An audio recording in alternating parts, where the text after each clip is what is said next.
Bem-vindo de volta. Estamos novamente com o professor Jeffrey Sachs para falar sobre a arquitetura de segurança europeia, ou melhor, sobre as mudanças nela. Muito obrigado por dedicar um tempo para conversar com a gente. Очень архимкевасеп, obrigado. Obrigado.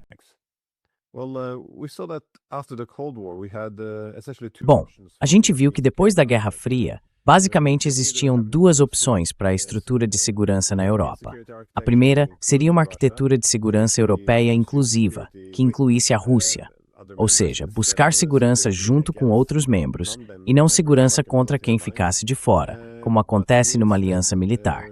Mas, em vez disso, voltamos à política de blocos com a expansão da OTAN. Eu acho que isso aconteceu principalmente para manter os Estados Unidos na Europa, mas, de qualquer forma, acabou reativando aquela lógica da Guerra Fria. Agora a gente vê que os líderes europeus estão percebendo que a OTAN está se fragmentando. E a solução que eles parecem buscar, em vez de retomar os acordos do começo dos anos 90, é criar uma nova OTAN, uma OTAN europeia, que inclua a Ucrânia, mas não a Rússia. Só que, dessa vez, sem a proteção dos Estados Unidos. Então, isso começa a parecer quase uma decisão de ir para a guerra com a Rússia. Eu queria saber, como é que você entende essa situação?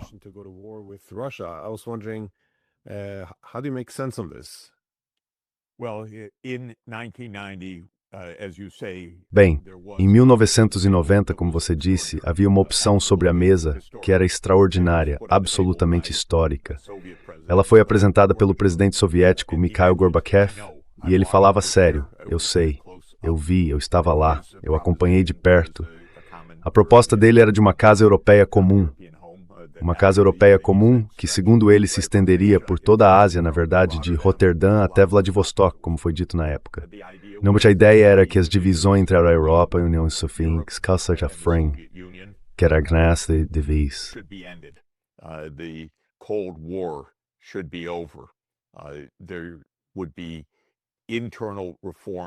Haveria reformas internas na União Soviética, com democratização e desmilitarização, e também uma mudança fundamental na arquitetura de segurança, o fim da Aliança Militar Soviética, o Pacto de Varsóvia, e, no máximo, o fim da OTAN como qualquer tipo de operação expansionista ou ofensiva. Na verdade, a promessa absolutamente explícita, feita pela Alemanha e pelos Estados Unidos em fevereiro de 1990 durante o processo de reunificação alemã, o encerramento formal da Segunda Guerra Mundial, e como resposta à proposta de Gorbachev, foi de que a OTAN não avançaria nem um centímetro para o leste.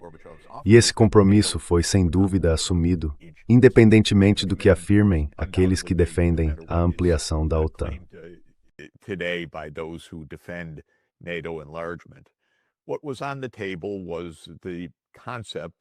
O que estava em discussão era o conceito consagrado, na verdade, 15 anos antes, no ato final de Helsinki, o de segurança indivisível, a ideia de que não haveria segurança baseada em blocos.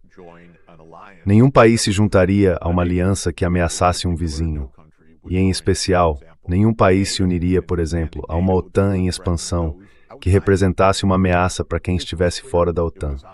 Isso estava claro, estava sobre a mesa e foi rejeitado. Então esse é um ponto bem interessante.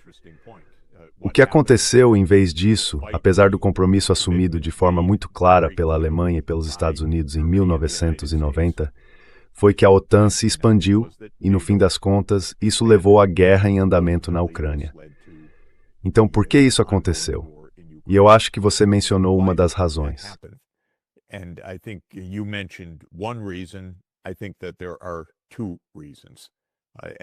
Eu acho que existem dois motivos, e esses dois motivos remontam à própria origem da OTAN.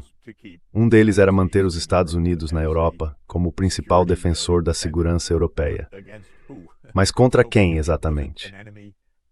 A União Soviética nem era mais uma inimiga.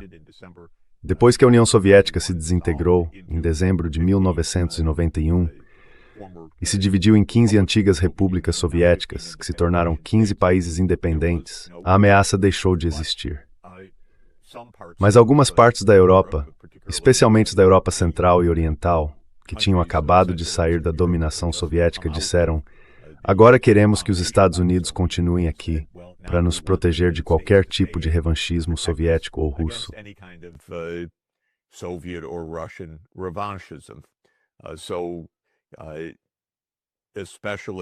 Essas demandas foram ouvidas principalmente na Europa Central, na República Tcheca, ou Tchecoslováquia na época, e também na Polônia e na Hungria.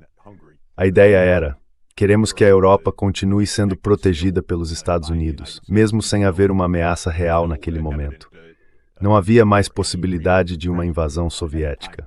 A União Soviética já não existia. A Rússia estava totalmente voltada para dentro, tentando se reestruturar e se reformar. Estava desmontando o complexo militar industrial. Eu sei disso. Eu estava lá. Eu vi. Não era encenação, era realidade. O país pedia cooperação simples, investimento pacífico, transformar o que antes era uma indústria militar em uma indústria civil.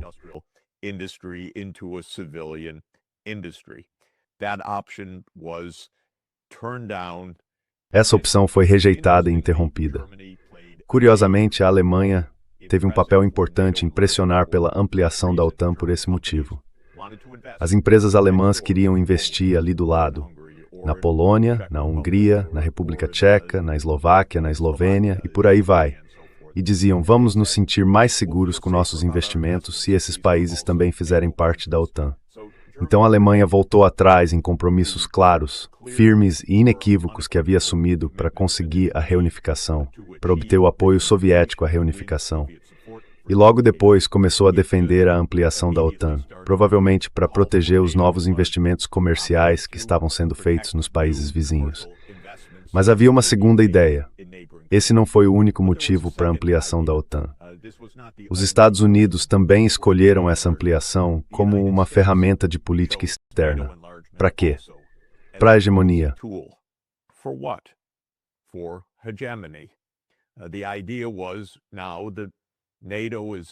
A ideia então era que a OTAN deixava de ser uma aliança defensiva contra uma União Soviética que já não existia e passava a ser o braço militar do poder dos Estados Unidos no exterior. A ampliação da OTAN virou parte desse novo mundo unipolar que os estrategistas americanos decidiram construir depois da queda da União Soviética. Em outras palavras, os Estados Unidos também fizeram uma escolha. Deveriam fazer as pazes com a Rússia e permitir que ela se recuperasse, voltando a ter o status de uma grande potência. Não um país agressivo, mas um país forte, com 17 milhões de quilômetros quadrados, mais ou menos o dobro do tamanho dos Estados Unidos e dos outros grandes países. Ou os Estados Unidos tentariam manter a Rússia enfraquecida, talvez até dividi-la, mas no mínimo garantir que ela nunca mais pudesse se levantar como qualquer tipo de ameaça, mesmo sem estar ameaçando ninguém.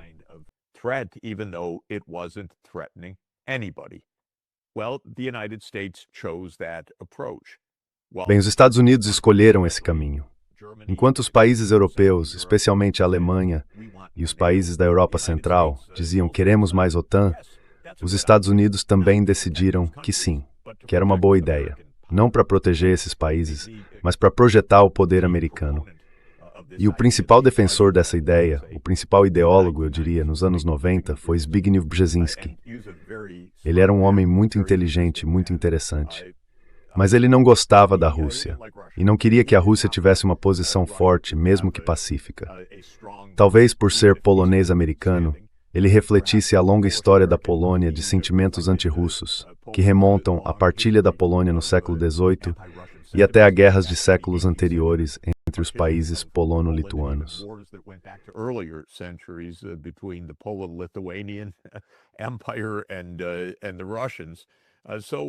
Império e os russos.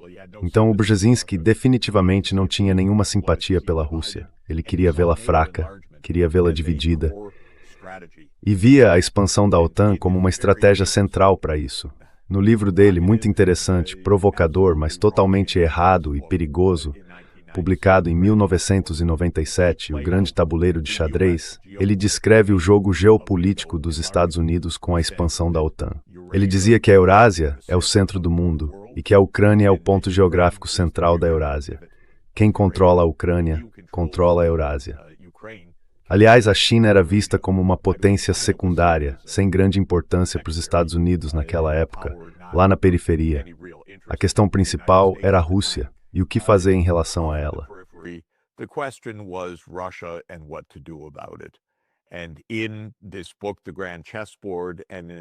E nesse livro, O Grande Tabuleiro de Xadrez, e também num artigo que ele escreveu para Foreign Affairs, chamado algo como Uma Grande Estratégia Eurasiática, estou parafraseando, o Brzezinski dizia que a meta devia ser uma Rússia enfraquecida, que a gente devia buscar basicamente a expansão da Europa e da OTAN, tanto no lado econômico quanto no militar, até a Ucrânia, e que uma Rússia sem a Ucrânia nunca poderia ser um império.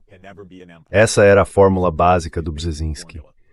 Então a Ucrânia virou um prêmio geopolítico. Se a gente tomasse a Ucrânia, também eliminaria de vez qualquer pretensão russa de voltar a ser uma grande potência. Nas reflexões dele, o Brzezinski ainda foi além.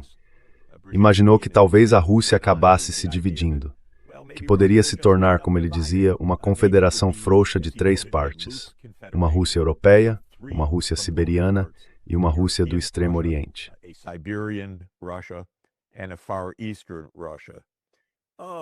Essas foram reflexões bem agradáveis para o Sr. Brzezinski. A Rússia basicamente desaparecendo como um Estado forte, tornando-se um Estado submisso, talvez um em que empresas americanas pudessem ter acesso aos recursos russos, mas certamente um em que a Rússia nunca representaria uma ameaça. Então essas eram as 2 linhas de pensamento. Para a Europa, manter os Estados Unidos dentro, isso nos dá segurança. Para a Alemanha, em especial, expandir a OTAN, isso ajuda a investir nos países vizinhos, porque eles teriam segurança militar garantida e, eventualmente, poderiam entrar na União Europeia. E para os Estados Unidos, peças no tabuleiro global para garantir o que se tornou a nova e clara política depois de 1991, mas que de certa forma sempre foi a política americana desde 1945. E essa política era a hegemonia global. Mas entre 1945 e 1991, a Guerra Fria interferiu. Havia um rival de superpotência. Depois de 1991, sem esse rival no cenário, a hegemonia global ficou evidente. O fim da história havia chegado, e a OTAN seria um instrumento muito conveniente para a expansão do poder dos Estados Unidos na Eurásia.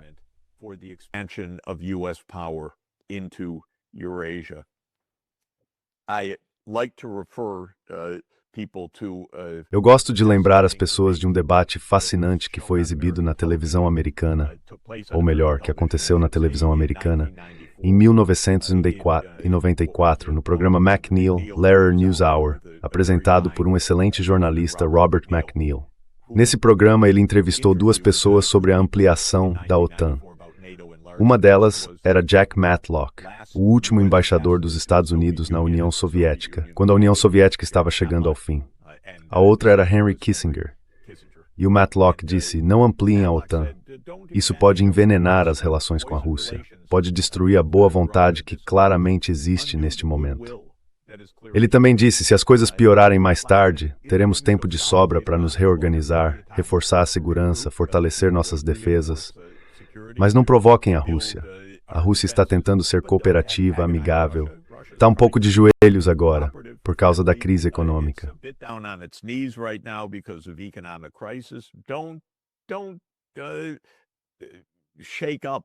Não mexa num caminho frágil, mas positivo, rumo à paz. Kissinger diz não, a OTAN precisa se expandir. E o McNeil pergunta, por quê? Sr. Kissinger, a Rússia é uma ameaça? E ele responde, não, a Rússia não é uma ameaça. Então a Rússia está ameaçando algum dos seus vizinhos? Não, a Rússia é muito fraca, não está ameaçando ninguém. Bem, Sr. Kissinger, a ampliação da OTAN provocaria a Rússia? Sim, provocaria. Então, Sr. Kissinger, se a Rússia não é uma ameaça e isso a provocaria, por que fazer isso? E o Kissinger dá a resposta clássica de império. Ele diz, bem, se você não pode provocá-los quando estão fracos, o que vai fazer quando estiverem fortes? Ou seja, foi uma provocação antecipada.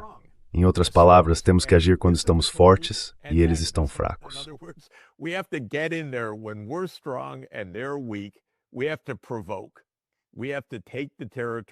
A gente tem que provocar. tem que ocupar o território que for possível, tem que avançar o quanto der. E o Kissinger foi exatamente isso que aconteceu. Mais tarde, o Kissinger começou a dizer que ampliar a OTAN até a Ucrânia não era uma boa ideia. Até o Brzezinski, se não me engano, também disse isso depois. Mas lá nos anos 90 eles estavam totalmente empolgados com o poder americano. E posso acrescentar mais uma coisa, Glenn. Os russos ficaram realmente irritados quando a OTAN começou a se expandir. Mas isso aconteceu em 3 ondas, e é importante entender isso. Quando veio a primeira onda de ampliação da OTAN, em 1999, com a Hungria, a Polônia e a República Tcheca, e foi muito impulsionada por esses 3 países, por Václav Havel e outros que também queriam a proteção da OTAN, os russos engoliram seco. The Russians swallowed hard. They were in a weak position. This was still a long way from. Eles estavam numa posição fraca. Ainda estavam bem longe das próprias fronteiras. Estavam insatisfeitos. Achavam que tinham sido enganados e de fato tinham. Mesmo assim, aceitaram a ampliação da OTAN nessa primeira fase. Quando o presidente Putin assumiu, ele não era hostil à Europa nem aos Estados Unidos. E como ficou conhecido, ele chegou a considerar a possibilidade de a Rússia entrar na OTAN. Mas depois percebeu que não era bem assim. A OTAN era contra eles. Isso só ficou claro mais tarde. A segunda onda de expansão da OTAN levou a aliança até as fronteiras da Rússia, no Mar do Norte e nos países bálticos.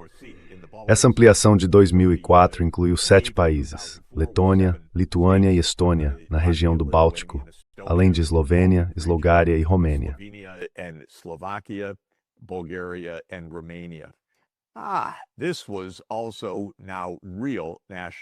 Isso também passou a ser uma questão real de segurança nacional.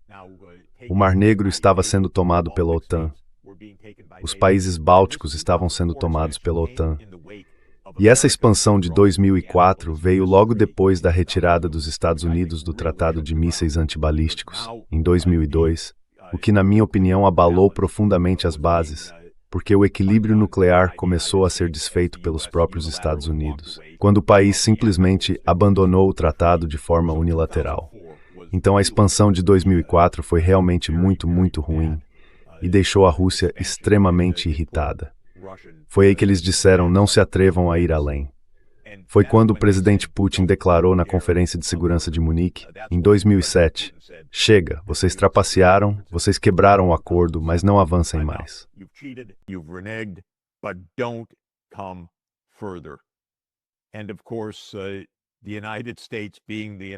E claro, os Estados Unidos, sendo os Estados Unidos, e a Europa, naquele momento, sendo a Europa também nada satisfeita com toda essa expansão, acabaram se comprometendo, na cúpula da OTAN em Bucareste, que a Ucrânia e a Geórgia, um Estado nacional no sul do Cáucaso, bem no coração da região, uma verdadeira preocupação de segurança para a Rússia, também se juntariam à Organização do Tratado do Atlântico Norte.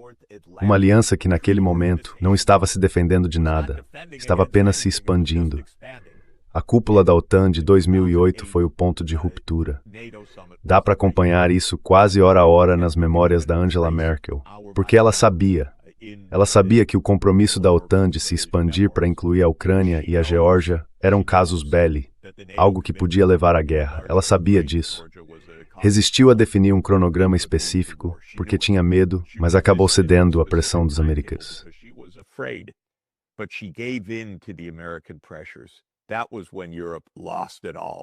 Foi ali que a Europa perdeu tudo, na minha opinião. Quando os líderes cautelosos da Europa disseram: tá bom, a OTAN vai se expandir para a Ucrânia e para a Geórgia, aquilo não tinha nada a ver com defesa, nem com segurança de investimentos. Era só sobre hegemonia americana. Era um projeto dos Estados Unidos imposto à Europa.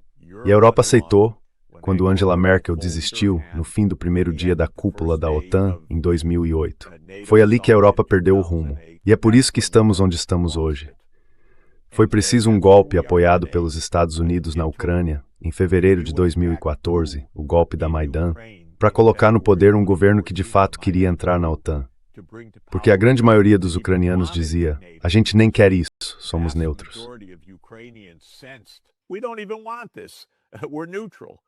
But the U.S. backed a coup Mas o golpe apoiado pelos Estados Unidos, liderado por paramilitares de extrema-direita da Ucrânia Ocidental, na verdade tomou o controle do governo. A partir daí, os Estados Unidos e a Ucrânia passaram a insistir na ampliação da OTAN. Quando os Estados Unidos perderam o interesse nesse projeto, porque a Rússia reagiu, enfrentou e disse não, a OTAN não vai se expandir até a Ucrânia, os europeus assumiram isso como o grande projeto deles. E isso volta ao que você mencionou no começo. Os europeus estão falando em uma aliança militar que inclua a Ucrânia. Ora, se fizerem isso, estão basicamente falando em guerra com a Rússia. É uma loucura. Basta olhar o mapa.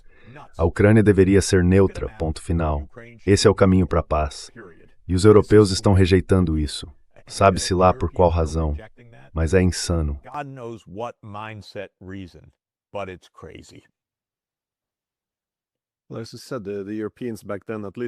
Bom, como você disse, os europeus naquela época, pelo menos, eram cautelosos. Eles sabiam que dar esses passos, expandir a OTAN, especialmente para a Ucrânia, acabaria provocando uma guerra.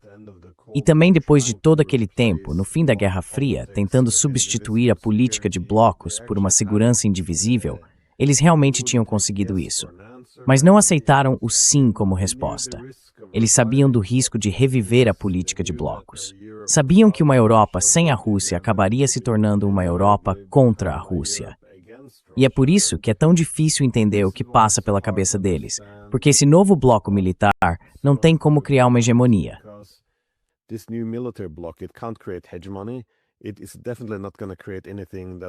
Isso com certeza não vai criar nada que se pareça com segurança, porque um bloco militar europeu vai acabar instigando conflito, só que sem a proteção americana. Fica até difícil entender qual é o propósito disso. E se a gente olhar junto com outras iniciativas, como esses programas de drones que vários países europeus, inclusive a Alemanha, estão impulsionando, essa produção em massa de drones de longo alcance, com o objetivo explícito de atingir alvos dentro da Rússia, eles continuam falando em dissuasão e em ajudar a Ucrânia. Mas na prática, os europeus já entraram em guerra com a Rússia. É difícil entender qual é o propósito disso. É isso.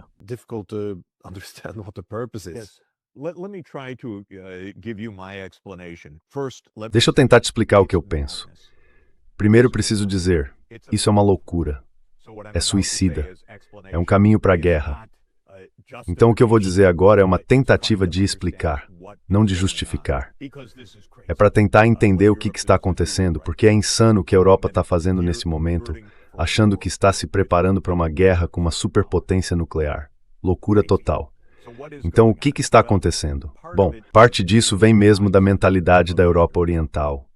A Europa Oriental ficou sob dominação soviética por uns 45 anos, basicamente. E eles têm esse ódio visceral, esse medo profundo da Rússia. Muita coisa disso é impulsionada pelos países bálticos, é impulsionada pela Polônia, com certeza. Bem menos pela República Tcheca ou pela Eslováquia, que na verdade resistem a tudo isso. Ou pela Hungria, que também tem resistido. Has been resisting this, or by Bulgaria and Romania, but the Baltic states and Poland are Russophobic. Mas os países bálticos e a Polônia são profundamente russófobos. Isso faz parte da história deles, faz parte da história da Guerra Fria. É uma tremenda falta de compreensão da história e uma recusa radical em tentar entender qualquer coisa a partir da perspectiva russa. É muito, muito triste. Mesmo a Guerra Fria, talvez a gente possa falar disso outra hora, teve suas origens em grandes mal-entendidos e dilemas de segurança. A Rússia buscava um espaço de proteção. E, de novo, assim como agora, os Estados Unidos e o Reino Unido não estavam interessados em oferecer esse espaço de proteção à União Soviética. Eles queriam uma Alemanha remilitarizada. Então, muitos erros foram cometidos, e isso acabou levando à divisão da Europa naquele período da Guerra Fria.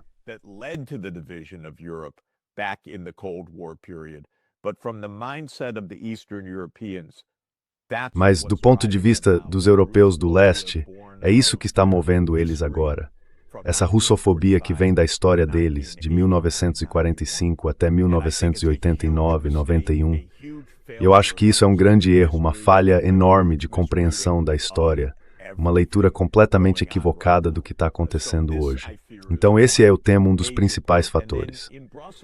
E depois, em Bruxelas, o projeto europeu também depende de manter esses novos membros satisfeitos. Eles não querem uma Europa politicamente dividida. E quem é o principal porta-voz da política externa deles? Um estoniano totalmente russofóbico.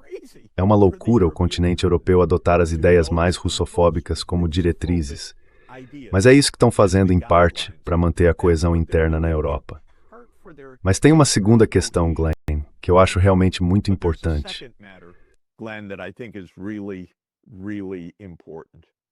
Germany is failing its historic. A Alemanha está falhando neste momento em seu papel histórico de construir a paz na Europa. Porque o que aconteceu foi o seguinte: por décadas, os chanceleres alemães entenderam que era preciso fazer a paz com a Rússia, fazer a paz com a União Soviética. Isso vem desde a Ostpolitik, com Willy Brandt, continuou com Helmut Schmidt, continuou com Helmut Kohl em 1990, continuou com Schröder. Mas começou a falhar em parte quando a indústria alemã disse: ampliem a OTAN, assim poderemos investir. Aí começou o problema. E depois, infelizmente, veio a falta de vontade de Merkel, porque ela sabia intelectualmente que a expansão da OTAN era perigosa, mas mesmo assim, seguiu junto com os Estados Unidos. E isso é bastante lamentável. E a partir daí, a situação só foi piorando. But then it got worse and worse. Scholz became nothing but a factotum. O Scholz virou praticamente um funcionário da administração Biden. Não se ouve uma palavra de reflexão sobre o quão perigosa é essa situação. E o Merz, pior ainda, o Merz é quase um belicista declarado. É chocante para um chanceler alemão, na verdade, completamente chocante. E então, além dos medos da Europa Oriental, que são compreensíveis, mas na minha opinião equivocados, há a falta de autocompreensão da Alemanha, de consciência histórica, de entender que o país rompeu seus próprios compromissos, primeiro com a União Soviética e depois com a Rússia.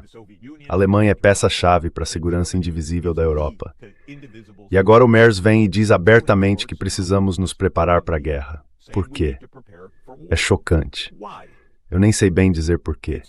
É um equívoco tão grande sobre as verdadeiras necessidades da Alemanha e o seu verdadeiro papel no mundo que chega a ser assustador. Actually terrifying in a way.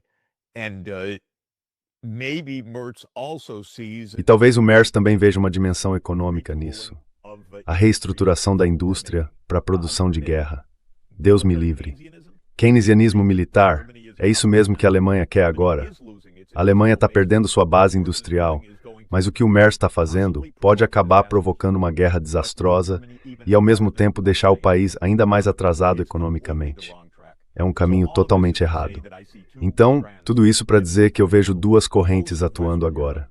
A maior parte da Europa Ocidental não está muito nessa agenda.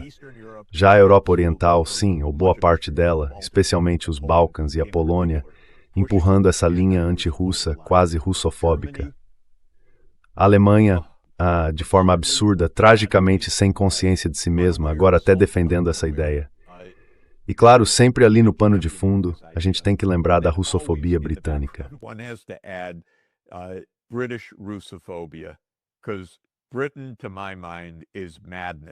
Porque a Grã-Bretanha, na minha opinião, é uma loucura. É um caso de nostalgia imperial até hoje.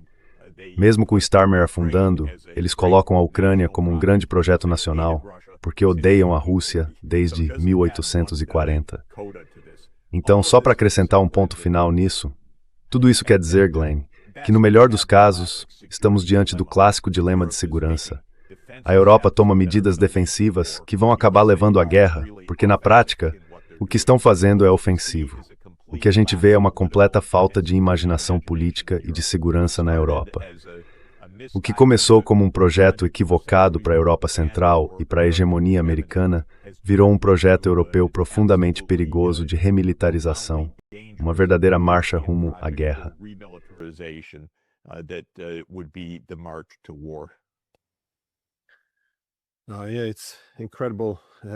É impressionante o tanto de medidas que eles tomaram e também como estão definindo o que é dissuasão hoje em dia. Se toda a sua segurança se baseia em dissuasão, isso já é ruim o bastante. Mas o que eles colocam nessa categoria agora claramente não tem nada a ver com dissuasão. Exatamente. Mas enfim, é isso. Muito obrigado pela sua análise e boa viagem. Perfeito. Great, okay. Tá bom, a gente se fala em breve. Tchau, tchau. Bye.